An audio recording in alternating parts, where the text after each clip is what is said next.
أرأيت شمسا أشرقت تلك السماء تغذو الحياة بنورها تسمو سما ناديتها أنغام صوت هاتف لكنها تأبى بأن تتكلم. da sunan Allah mai rahama mai jin ƙai, salati da ɗaukaka da aminci marasa iyaka su tabbata bisa shugabanmu annabi Muhammadu sallallahu alaihi wasallam da iyalansa masu daraja da sahabbansa yardaddun Allah da waɗanda suka biyo bayansu da kyautatawa har ya zuwa ranar sakamako.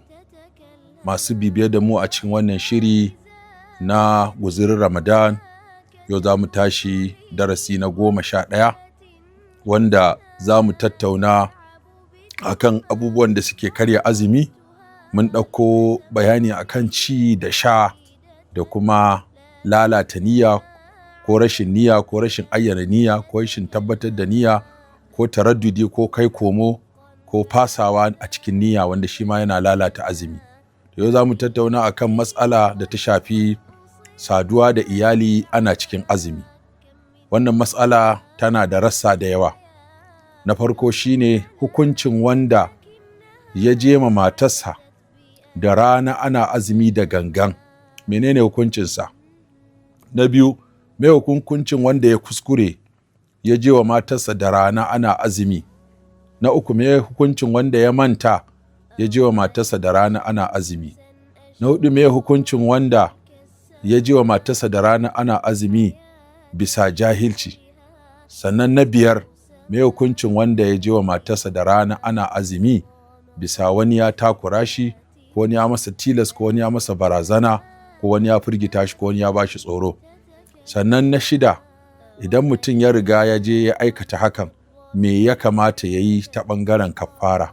Shin kafara zai yi da ciyarwa ko zai yi kafara ne da ‘yanta baiwa ko zai yi kafara ne da wato yin azumi guda 60 ko ciyar da miskini 60 ko ‘yanta baiwa?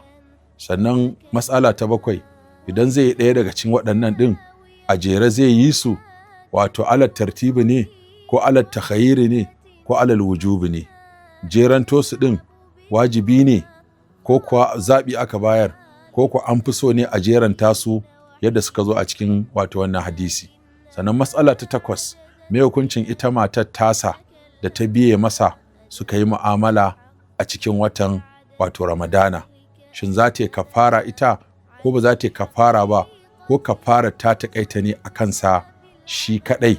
Sannan za ta yi kafarar, shi zai biya mata kuɗin da za ta yi kafara idan ‘yanta baiwa ne ko ciyarwa, ko kuma azumi 60 ɗin shi zai taimaka mata da abin da za ta yi sahur ta yi buɗe baki, ko ko ita ba za ta yi ba? Sannan ita matsala ta 9, ita matar wato baiwa ce ko ‘ya ce, ta yi masa biyayya ko tilas ya mata? Duk za mu ji waɗannan matsaloli. Hakanan matsalar wanda ya fidda mani ta hanyar wasa ko ya fidda mazi ana azumi ta hanyar kallo ko tunani ko tintintini ko shafa ko runguma ko kiss, me hukuncinsa akan wannan? Sannan hukuncin na 11 shine hukuncin wanda ya wato yi mafarki da rana, mafarkin nan kala 2 ko 3, ya yi mafarki bai ga komai ba, ko kuma ya yi mafarki sai ya ga mani ya fito, to wannan azumin nasa yaya hukuncinsa yake?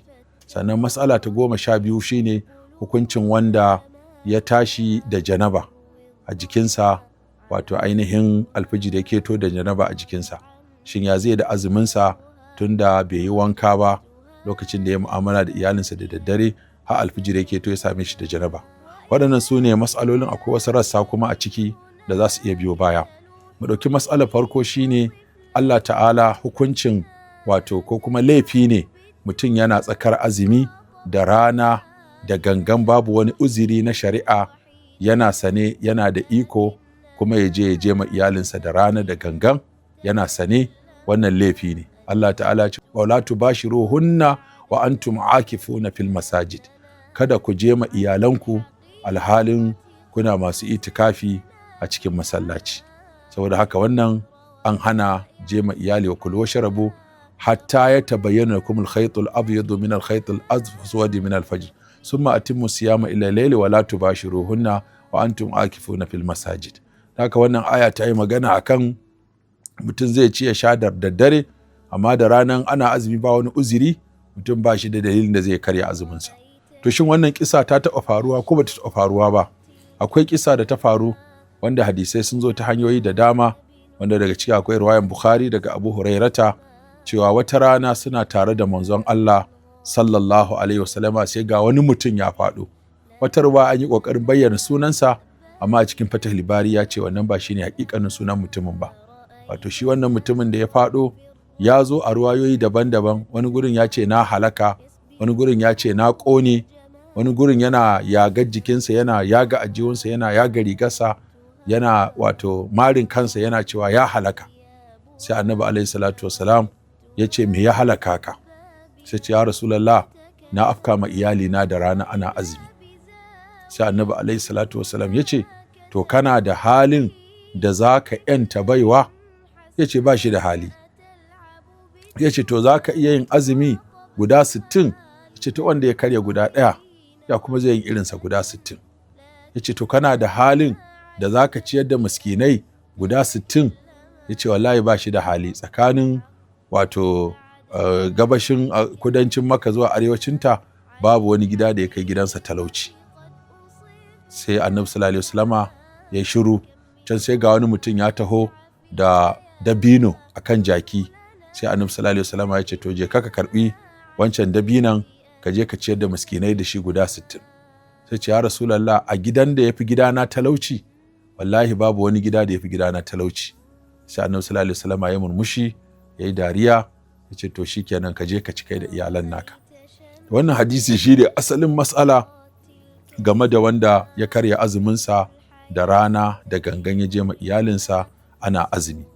To daga nan ne malamai suka ciro hukuncin cewa wanda ya je ma matarsa da rana ana azumi da gangan yana sane, wannan ya aikata laifi, ya aikata haramun.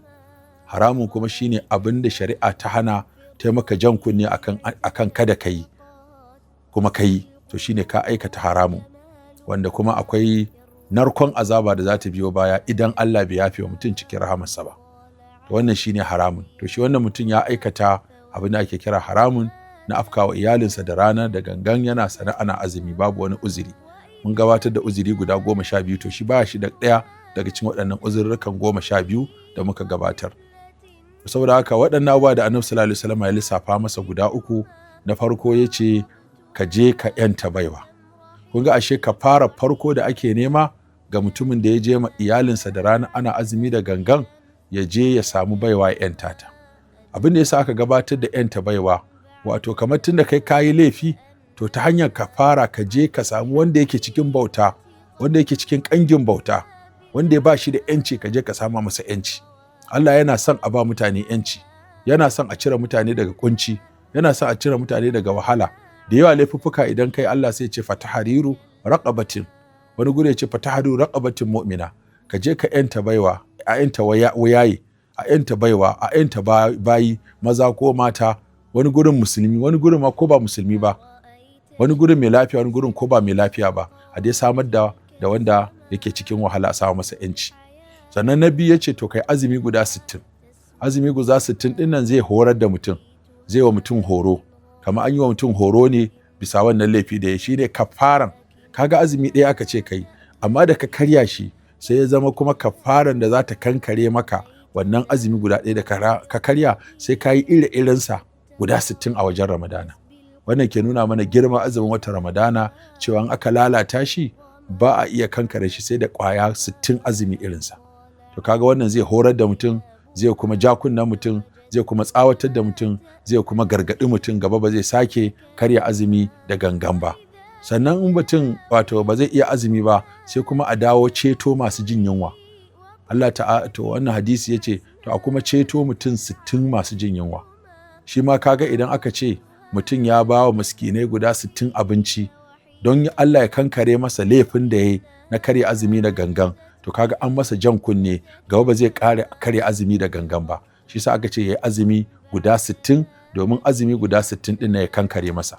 To wannan kafara guda 3 shine malamai suka tattauna akai cewa shin wannan tartibi da aka jero ‘yanta baiwa, azumi 60 ciyarwa ana nufin lalle sai ka jera su haka, ma'ana sai ka kasa yin na farko sannan zaka dawo na biyu, sai ka kasa yin na biyu sannan zaka dawo na uku, ma'ana sai ka kasa yanta baiwa sannan zaka zo kai azumi 60, in ka kasa azumi 60 ka zo ka ciyar da miskini 60. Shine tambaya ta farko. Na biyu, shin an baka wannan ne bisa abin da yafi dacewa? Wato abin da yafi dacewa shine ka yanta bawa. In baka samu wannan ba, abin da yafi dacewa shine kai azumi 60. In baka samu wannan ba, abin da yafi dacewa shine ka ciyar da miskini 60. Ko ko zabi aka baka, zaka iya duba ka ga wanne zaka iya. Shin ka yanta baiwa ne yafi maka sauki kuma aka fi bukata, ko kuwa kai azumi 60 ko kuma ka ciyar da miskini 60? Ko kuma za a duba yanayi cewa jama'a sun fi bukatar abincin ne, ko an fi bukatar yancin ne, ko kuma kai ka fi bukatar kai azumin ne. So da haka wannan shine tattaunawa da aka yi, amma dai mafi yawan malamai sun fi ganin sa cewa wannan tartibin ya zo ne bisa cewa wato aulawi ne, wato abin da aka fi cancanta ka fara da baiwar. In baka samu ba kai azumi 60, ba ka yi azumi 60 ba ka zo ka ciyar da miskinai ainihin wato guda 60. To sai ita matar, a cikin hadisin ba a yi maganar matar ba, tunda shi da ya tambaya ba a ce to kai in kai azumi 60 ko ka yanta baiwa ko ka ciyar da miskini 60, to ita matarka in ka koma gida ita ma ka umarce ta, tunda tare kuka yi, ita ma ta yi wannan. Sai ya zama a hadisin ba ambace ta ba. Wannan yasa malamai suka tattauna, wasu malamai suka ce to ita ma lalle sai ta yi kafaran nan domin da ita aka yi wannan. Wasu suka ce a'a, tunda dai a hadisi ba ambace ta ba cewa za ta yi kafara, to ba wani zai dora mata kafara. A ina Annabi sallallahu alaihi wasallam ya dora mata bayan ya san tare suka yi, amma kuma ya dora mijin bai dora matar ba. Wasu kuma malaman suka ce a ita wannan kafara, suka yi maganganu guda uku. Wasu suka ce ita kafarar ta zama da mijin da matar don sun shiga ciki.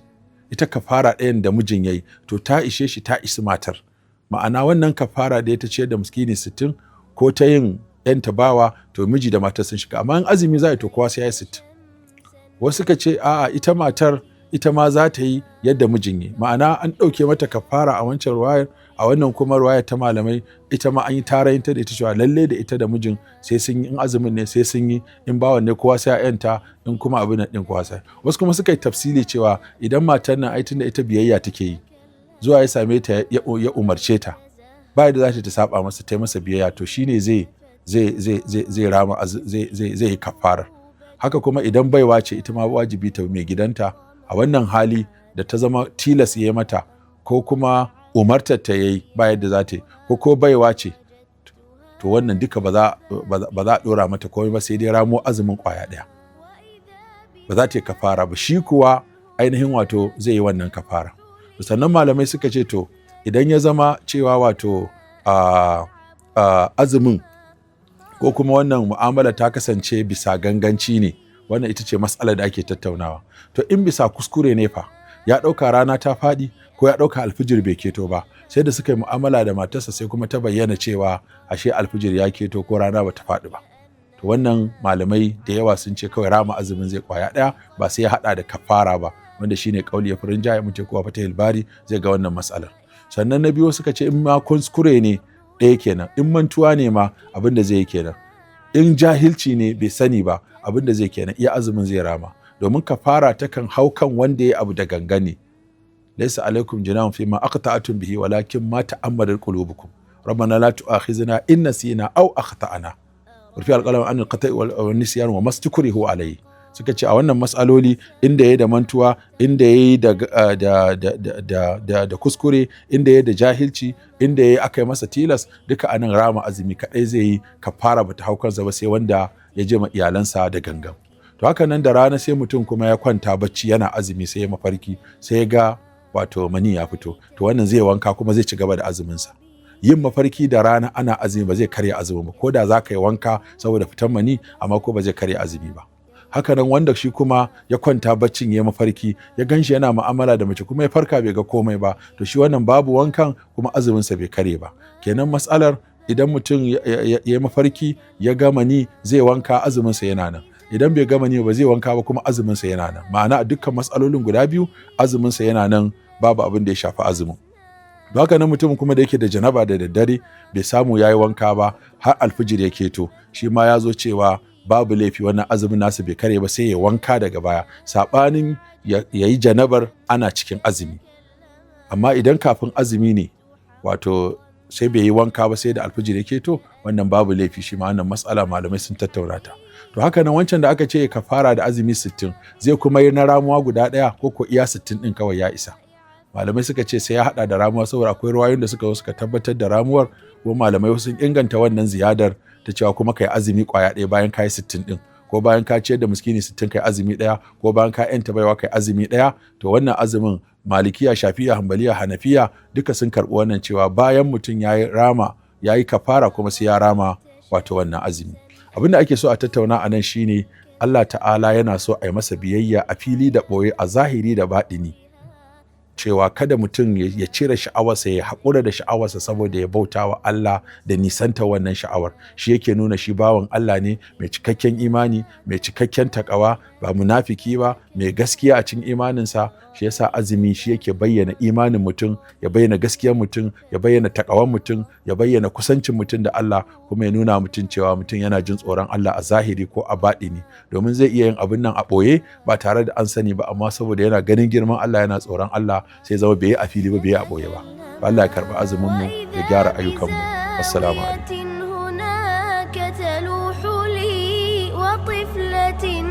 حسناء تلعب بالدمى خاطبتها لم تمرحين وحيدة لكنها عجزت بأن تتكلم أدركت حقا بعد ذلك أننا عن الحقيقة قد أصبنا بالعمى كم من روائع في الحياة ترنو لنا لكنها عجزت بأن تتكلم